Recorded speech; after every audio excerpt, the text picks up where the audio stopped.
Oh, there we are. Okay, here we are, live. Live. Macca, Robert Mackenzie from, what are you, Maccas Australian Black Angus. That's it. Yeah, that's it. Yep. No, it's good to see you again. I think I only met you twice, Robert. And Yeah. it's both times in this room. So I know, it's we coincidental. need to stop bumping into each other. Yeah, in these that's places. it. It's like breakfast at Tiffany's. We just meet you at Hotel Realm in Canberra. Yeah, that's it. Yeah. Oh, no, we have seen Maccas Beef. We bumped into you at your stand at Beef yeah. Week quite Yeah. a few years back. So tell us, what has the last year been like? How did last year finish off? Yeah, look, last year finished off really dry, Yep. but I still feel it was a positive year for obviously us. A bit tough down south. It was pretty dry, but we had a really dry November, December, which made us probably a little bit worried about how will 2026 play out. But cattle were good. You know, the genetics is coming through, and yeah, everything's going good. You are pretty well known to us and to a lot in the ag space, but there might be some viewers there that don't know who you are. So just give us a quick kind of couple-minute background to what you're doing and that on farm and who you are. Yeah, look, absolutely. So I'm the fourth generation beef producer in our family. I work alongside my father, who's now 87.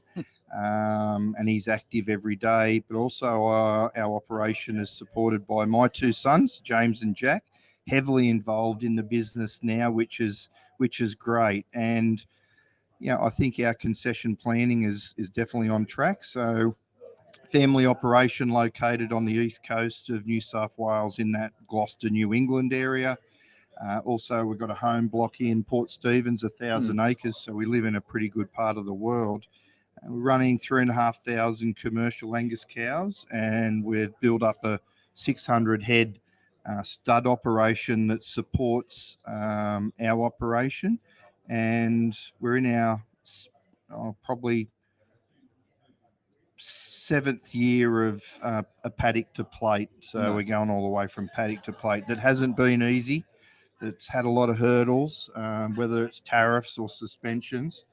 Whether it's organised and where to send that whole carcass. So there was a lot of learning in that. But yeah, and very focused on storytelling for the industry, but also very focused on sustainability for our operation. And I feel that is probably hashtag farming for the future. Yep. And I think you do have a story as well, an interesting story. I haven't experienced it yet because I don't fly first class, but I am told that you've got some of your beef on Qantas. Yeah, Tell look, us about that. absolutely. How did you get that into there? So we're not on first class. Oh, is it not? No, we didn't quite hit the first class mark, but that's okay. I think business classes was very humbling and quite emotional when I did fly business class once and was able to order our tenderloin. But yeah, look, where our product is on Qantas. They do also serve our 100% Angus beef sausages for breakfast. So it's pretty rewarding and pretty amazing that we've achieved that. And hopefully one day Matt and I can experience That's it as well. If we're ever allowed to fly business. But you also we caught up with you last time was at Farmers for Climate Action, and I think I made a bit of a joke around episode 3, who Andrew and I are at, but we've got our own stud bull from Scotland, but you've also recently acquired a pretty good stud bull there. Do you want to talk a little bit about what you're doing in that space? Yeah, well, look, I don't know whether our stud bull is as good as your stud bull.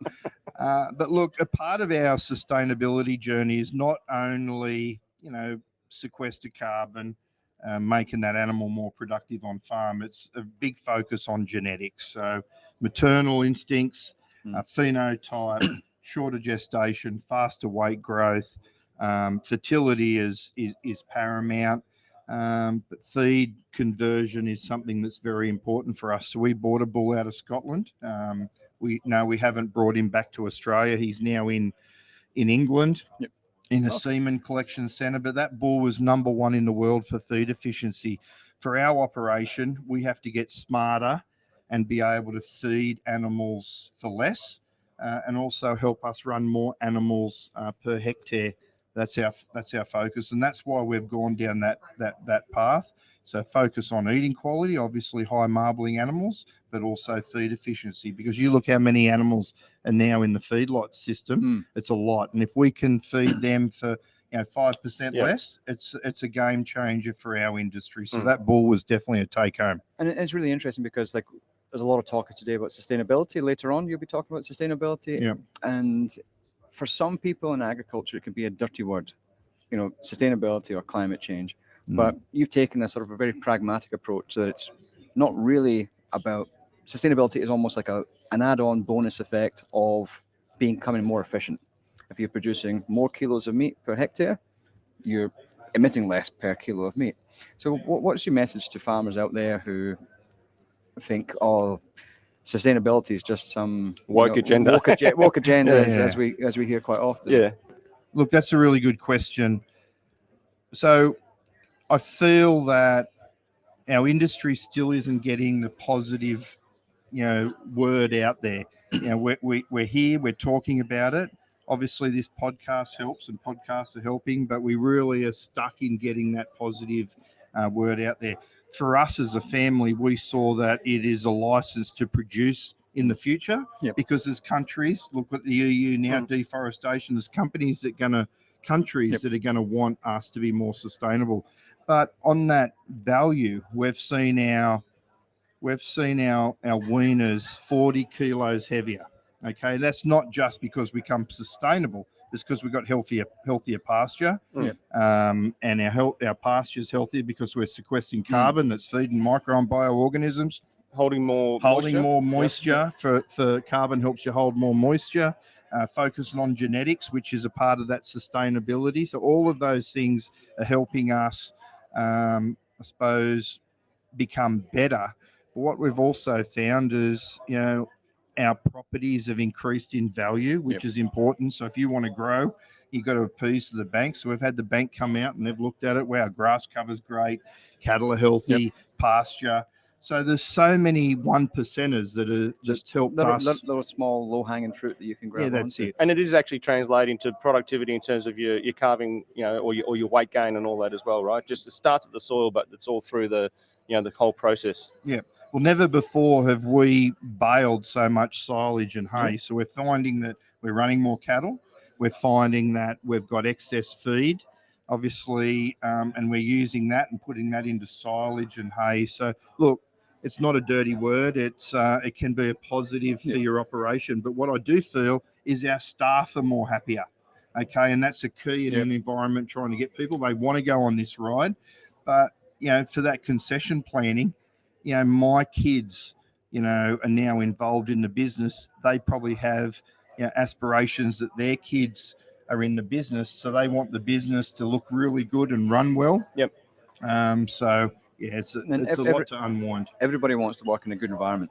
100%. And if that positivity runs from the top end of the business all the way down. Yeah. We heard yesterday a little bit about the uncertainty and the volatility that's been around. You just saying you've switched to this paddock to plate idea, so you are actually kind of directly exposed through to the supply chain to the end customer effectively. Have you been navigating all the uncertainty of the last, not just few weeks, but the last few years, in terms of that trade uncertainty and what's going on in the broader environment, whether it's a conflict or just, tariffs being applied here and there willy-nilly by some? Has that been difficult to navigate, that volatility and uncertainty? Look, in some ways, a little bit difficult to get your head around it and manage it. But really what I'm going to talk about here is, our industry is so good and we're producing such great product around the world. We're renowned for producing fresh, green, clean, sustainable and ethically produced products. So that is still on everyone's top of the menu right around the world. So that's definitely helped us. But what we've found is Australia's got better, and we have to get better and better at storytelling. Yep. So we need to tell that positive story. And if we promote our neighbour, if we promote another stud, if we promote another producer, right, we all live together. So I feel that Australia is in really, really good shape. Yep. Obviously, that is a kick in the teeth for the China tariff that comes in at 200. The safeguard tariff, 205 tonne. I feel, we should have been warned about that. Our government knew about that. I'm a little bit disappointed about that. I feel our government should really probably take this to them and say, look, we are supposed to be, a really good, strong trading partner to China. I also am happy that the big end players of town aren't just flooding that market into China. Yep. So last year, China took about 280, Yep. 90,000 tonne. And I was worried that we might hit that safeguard tariff mid-year. I think we're about a third's already gone. That was as of kind of January. So I haven't Yeah. seen the most recent numbers just out of Feb. They've Okay. probably just been released this week. Okay, maybe I was wrong. Yeah, but about a third's gone. And like the tariff of that Yep. safeguard, we've already filled a third of it pretty much. So it was at 28% at the end of Jan. So, you know, I think we're going to hit it maybe April, May. Okay, right. Yeah. It's earlier than I thought. But Yeah. in terms of, you've mentioned it quite a few times both before we came online, is storytelling has been important. And we've been following your social media accounts for years. And you've always, again, you continue to have that strong, positive storytelling. Yeah. Not many farmers in reality deal directly with the consumer. No. Like they don't deal with the restaurants or Qantas or whoever it may be. Do you think that storytelling has helped you in that process of actually picking up clients and picking up actually markets to sell directly into? Yeah, look, absolutely. So, you know, what the MLA, they do a good job of storytelling. You know, Cattle Australia, Angus Australia, they all do a great job at storytelling. I think it's only a given that we should also tell that story. Yep. So I've found that just being real, just telling it how it is, and just promoting our industry has definitely helped us open doors, but it's helped all of Australia open more doors. We're in over 120 countries, you know, Australian product, not just beef, but lamb, Yep. record highs, weren't they? That's And our grains around the world. So storytelling is definitely important, but, you know, the reason we've gone down this sustainability path is because our customers have asked for it. yeah. So if I step back 10 years, our customers wanted traceability, food provenance. They wanted storytelling. They want, you know, carbon neutral. They want biodiversity. They want ESG. You know, for us to maintain our growth for the next generation, we have to, like it or not, for us, we have to adopt those measures and in some way. So last year we adopted and we did our whole ESG sustainability framework. You know, for us to sit down and do that was a little bit daunting. We've done it and our customers are happy for that. Well, I think that's one of the things where you've got is that it all comes down to that simple thing. The customer's always right. And if you want to have your product in a high value location, you might have to do extra work. Yeah. Yes, you can sell to the sale yard and just sell to whoever you want to, but at the end of the day, like if you want to sell into that premium model, you've got to have premium additions. Like that's just the fact, and you've hit that market on the head, nail on, and it's doing fantastically. And we sort of it's awesome to watch your story over the last couple of years. And thank you. And and like we say, if anyone's listening, if anyone wants to send us somewhere on business class, we're more than happy to go on and road test Directly sample. Yeah, that's it. Well, we're trying to get some Maccas Angus Beef pies on the menu. So when I be in cattle class. Yeah, well that'll be where I always normally fly in cattle class, and it'd be pretty humbling to eat a Maccas beef pie. What I just want to make clear to the listeners, you know, you don't have to go to the extreme to become carbon neutral. I'm not saying that you have to do that. All I'm saying is that you just need to know your numbers. If you know your numbers, you have that ability to sort of then lessen your footprint, and you're on the right path. Yep. Right, Rob. It's been good to have you on. I think we're just getting about We're getting cut. just about to start the conference, so I'll let you get a seat. Cheers, Macca. Great chatting. That was